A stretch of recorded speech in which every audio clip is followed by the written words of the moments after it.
Essendon Football Club invited Fox Footy Channel to spend 3 days with the Bombers on their crucial trip to Adelaide to take on the Power. For the next 30 minutes, we're the unofficial 23rd player, sharing every minute with the team. With unprecedented access to the Bombers, we'll discover just exactly what does go on when an AFL club goes on the road. So strap on your seatbelt and see the Bombers fly up.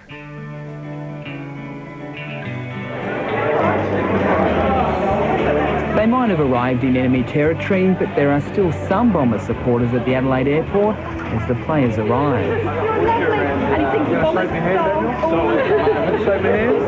shocked? Oh, I knew you did. Thank you so much for stopping. You're going to make the husband's day. Is that right?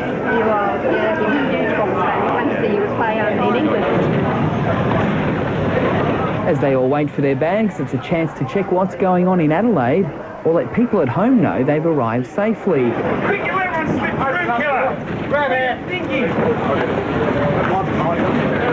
There's no heavy luggage for the players, but for Adi, Killer, Friendy and the team, looks like their luggage has taken up nearly half the plane load. I'll get one. Come on, I'll get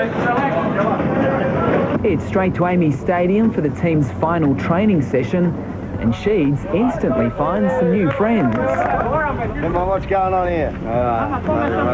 Who's the champion? Tell me the champion, quick. Yeah. You are. Two. What community are you from? Amada. Oh, excellent. Amada? A-M-A-T-A. Where's Lloyd? Lloyd. Yeah, I want to shake his hand. I want to meet What him. about my hand? Lloyd and Scotty Luther. He's coming. Hey! In all the excitement of seeing their heroes, they miss Lloydie as he slips away. They do catch Hurd. The fact Hurd is here is starting to cause quite a stir because he wasn't named in the team because of his hamstring injury. As the players prepare to head out for the session, it's a very relaxed atmosphere. 2 minutes. 2 minutes.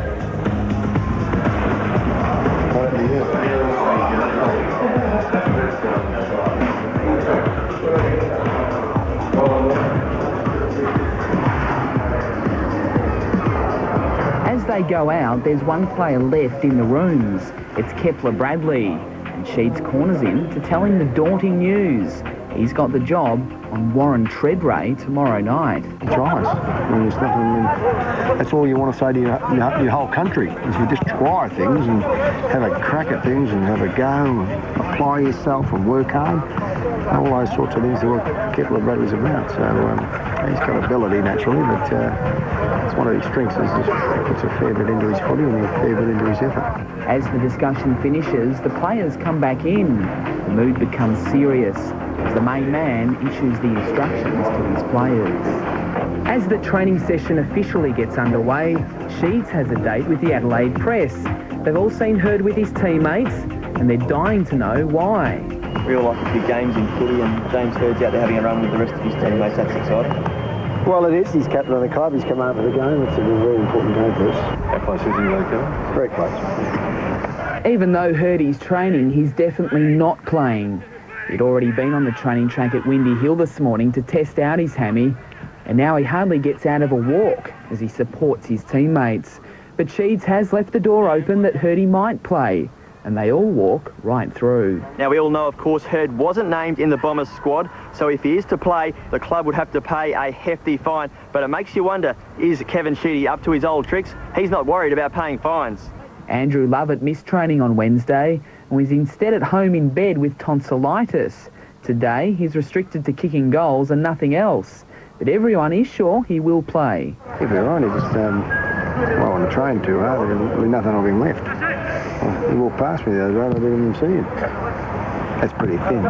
The session, which has attracted quite a bit of interest from almost everyone at the ground, is all wrapped up in 45 minutes. Lovey spent more energy signing autographs than kicking the footy, and has also found some new friends. That is, until Sheedy comes along again. Now, what are you talking about, you guys? Thank you. Hey? Oh. Famous. He's a great little player, isn't he, hey? Hey. Hey, a little massage.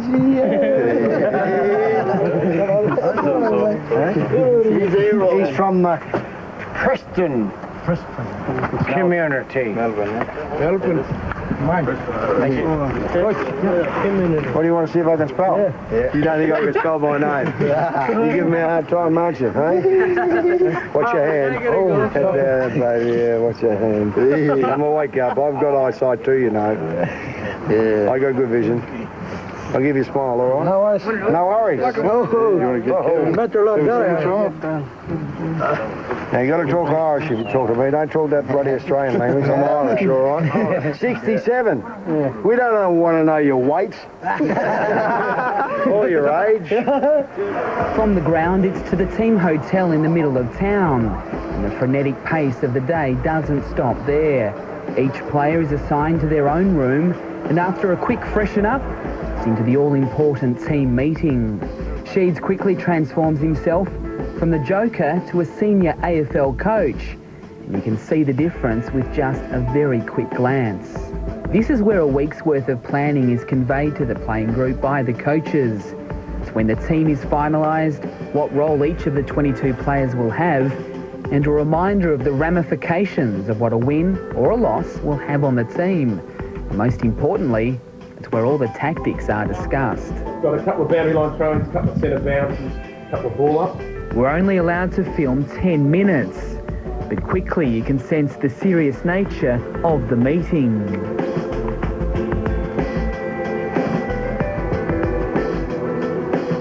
As the meeting continues, on the TV, all the talk is about Herd.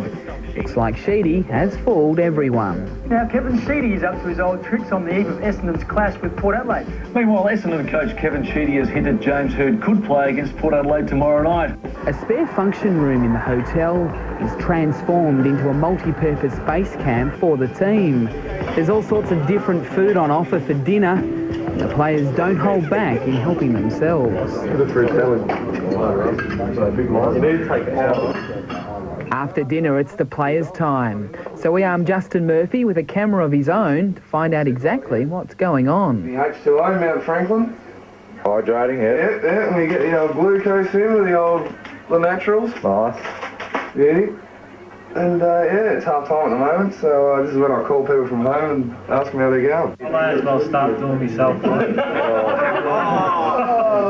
Oh, there you have it. I'll get the hanky and Gary second. Get the third on the list. No, he's had a bad night. He sat there with a cold bowl of spaghetti for 35. Yeah, how was your meal anyway, Lordy? And then you go, look at him now. Nobody will go near him. What have you done, Matthew?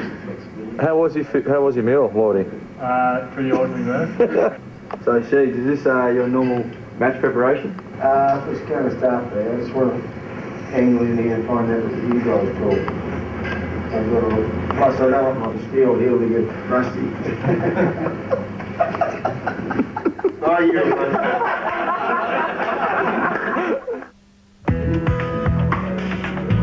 It's the morning of the game, and gradually players start emerging from their slumber for breakfast. And like last night's dinner menu, nothing's spared in giving the players all sorts of different things to eat, from cereal and fruit to bacon and eggs and pancakes. The coach is one of the first to eat breakfast as he reads the paper about himself and his own propaganda.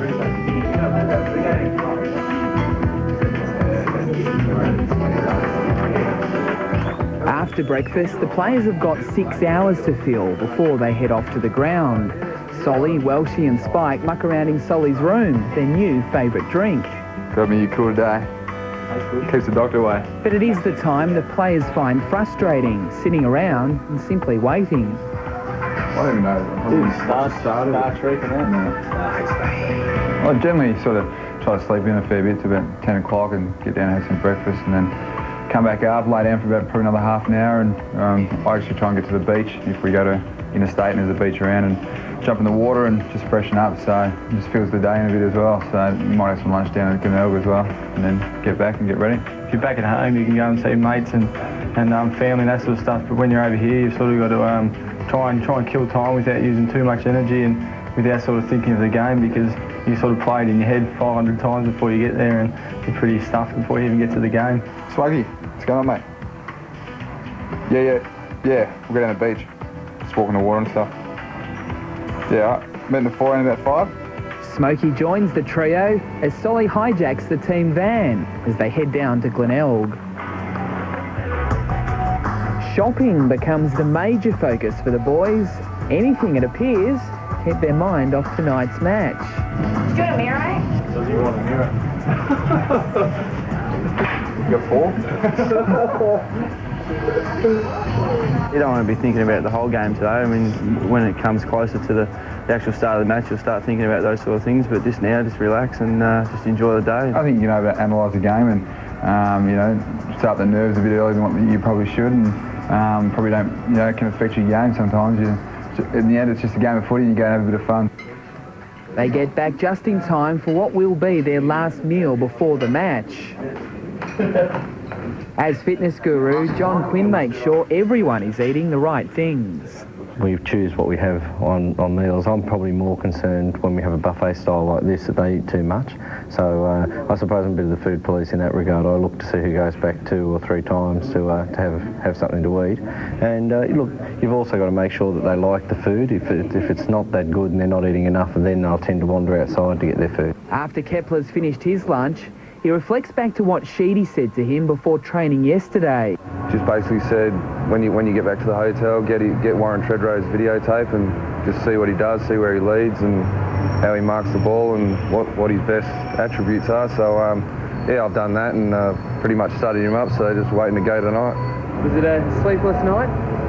No, I slept quite good actually. Yeah, I like to stay up as long as I can and then sleep during the day and wake up, have lunch and not have to worry about it. So I've done that and I'm starting to think a little bit about it now. Straight after lunch, most players head back to their rooms for some quiet time before they head to the game. In Lovey's room, well, he's just starting to feel the nerves. He's only played 6 senior games, but after 5 goals last week, he's quickly becoming one of the most talked about players at Essendon. And it's something he's struggling to come to terms with. No celebrity. No, 5 goals probably, I don't think I'll kick 5 goals ever again. I was a bit lucky the other week, probably in the right spot, just keep my feet firmly planted, which it is. It's not going to, you know, get too out of control and, you know, like only because I'm kicking 5 or whatever and playing okay. You know, I haven't changed for nobody, just still same old me now, just relaxing. Some of the other boys are spending the last hour in the hotel spa, and for the first time today, they start talking about the specifics of the clash. So if they're not getting any drive forward, get it in, don't really help, bring check. The game is getting close. You can feel the tension. There's no joking around now. The game faces are on. Already some of the players are getting taped for action as the focus quickly shifts to the night ahead. The side of the hotel is just anywhere the And with the last-minute instructions, it's onto the bus as the anticipation builds. Oh, when you start getting ready to get on the bus and you really got to start thinking about the job and the people the guys you got to play on. So I think that's the main time. You go down, do your hydration tests, and then it starts kicking in from there because you're just about ready to go. The boys usually are pretty quiet as you get onto the bus, but that's when you sort of know that they're ready to go, and they're just thinking about what's going to happen, what their role is in the side tonight, and all those sorts of things. The bus pulls into the same spot as it did yesterday, but this time it's straight to the rooms. The clock's ticking, the battle's close.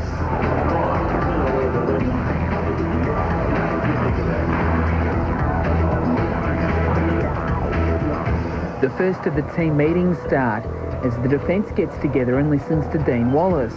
Meanwhile, in another room, Gary O'Donnell talks to the midfield and the forwards with specific instructions. There's still many people at the ground thinking the skipper's going to play, even though it was never contemplated. It's all part of a cunning, Sheedy plan.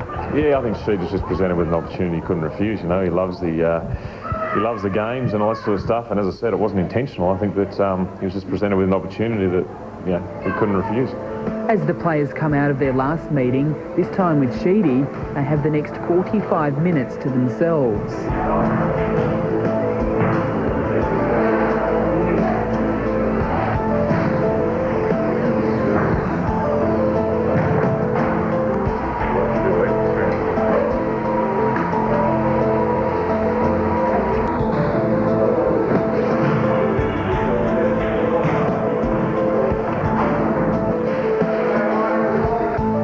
players prepare, each of the coaches go around and talk to players individually with some last-minute words of advice. Lovey looks nervous as Halves lays down the law. Make sure you get plenty of ball work when you go out there and warm up. Plenty of ball work at ground level. Yeah, to work at ground level. I'll probably start to annoy you a bit more. Right? So you should head down, play footy. I'll get Solomon to go down with you early anyhow. Yeah. Make sure you're doing the things we spoke about on the video. Make sure you find whoever you're playing on, whether it's Wengan, whether it's Walsh, whether it's Kingston. Make sure you find their weakness. And then you work them over like you have over the last couple of weeks. Not all about you kicking 5 today, it's about you creating 5. The intensity is building as the warm-up officially starts with Quinny in control. That's 90 seconds. Ready to go.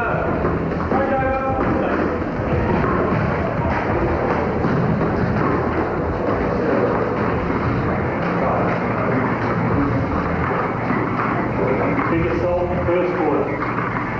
Take their confidence away. The siren's not far away, and you can't help but get butterflies. It's that nervous anticipation of the unknown, the climax of a build-up, a week's worth of preparation.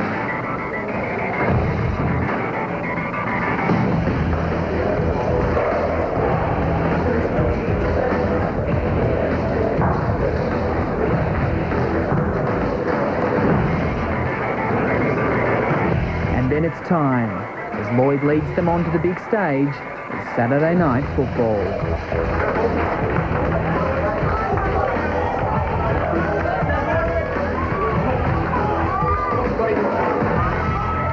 Come on, Charlie, let's go, mate.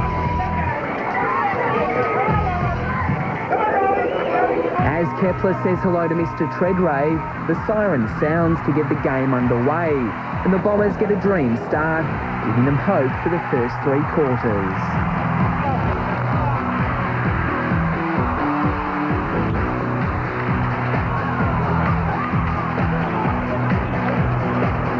A goal by Nathan Lovett-Murray after the 3-quarter time siren gives the Bombers the lead again going into the last quarter, as the dream upset win looks a reality.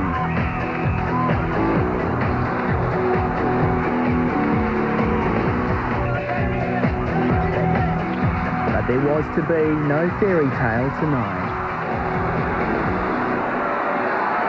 Despite the great optimism at 3-quarter time, the power has overrun the Bombers. The hopes and game are over.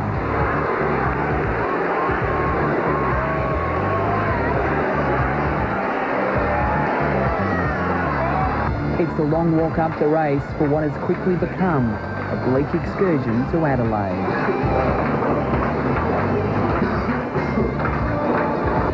Apart from Quinny occasionally barking instructions, no one else is talking as a stunned playing group cool down together.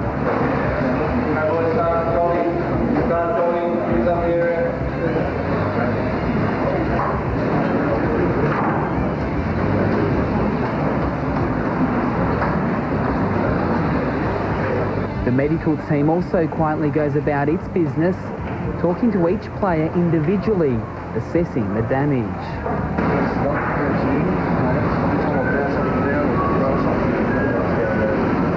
For what was such a big build-up for Kepler, the night has ended horribly. Not only didn't he last on Treadray, he's got a badly bruised knee and can hardly walk. The coach then takes the players into the small dressing room. There's no ranting and raving. Sheeds is measured as he has the attention of everyone in the room and tries to give reasons for the loss. As they all emerge, there's certainly more questions than answers as to what went wrong. And then there's those that feel helpless, just wishing they were involved in the night. It's then back to the team bus, but the players struggle to work their way through the fans, desperate for an autograph or a photo. They're still popular with the supporters, even after a loss, even on enemy territory.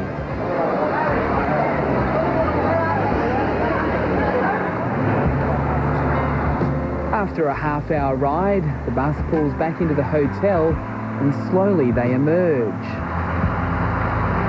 The nervous anticipation of the game when they hopped aboard in the afternoon has been replaced with the numbing feeling of a lost opportunity as they all went back to the hotel lobby.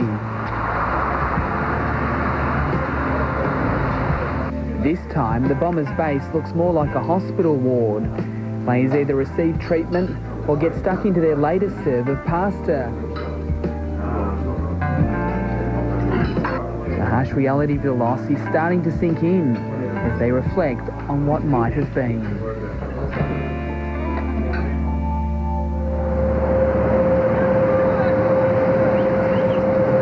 Running on the roof of the hotel seems a long way away from last night's action at Amy Stadium. The players look like the walking wounded during the compulsory recovery session, with bandages on limbs almost everywhere you look.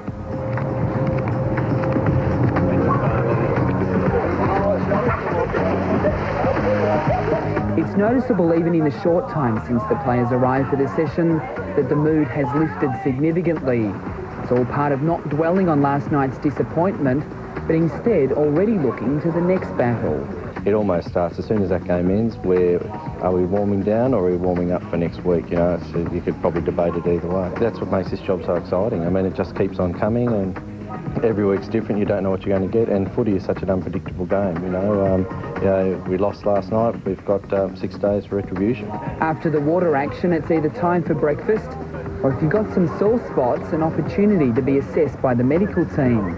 The pool deck looks more like a doctor's waiting room, with ice and bandages almost a prerequisite if you want to be examined.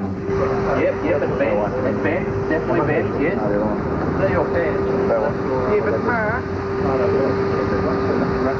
Inside, over the breakfast table, the medical team assess every player, and it's confirmed Rioli is in trouble with a calf strain. Rioli. Right lateral gastroc. We will do an MRI on him because he's an unusual injury. You don't usually strain your calf in that position. But Dino's not the only one struggling. The team go through each player one by one. Jason Johnson. Liv's got knocked around a bit and he's just carrying a tight Achilles that he mentioned for the first time last night. It's a minor right calf pull. He's got his foot stomped sideways as someone landed on it, so that's going to be a 200-300 kilogram force. From listening into the briefing that takes nearly half an hour, it's obvious there were a number of players last night playing well short of 100% fit. They see guys running around on the field and they just assume that they're fit and well and feeling good, which most of them are, but the amount of maintenance and sort of fine-tuning type stuff that's done is quite extensive, and there's very few, I suppose there's very few players on the list who aren't getting something specific done most weeks, most games.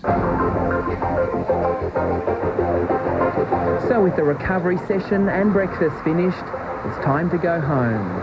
Time to start contemplating Essendon's next assignment against the Bulldogs. As John Quinn said, preparations have already started for next Sunday's match as the ongoing battle for glory continues in the world of AFL football.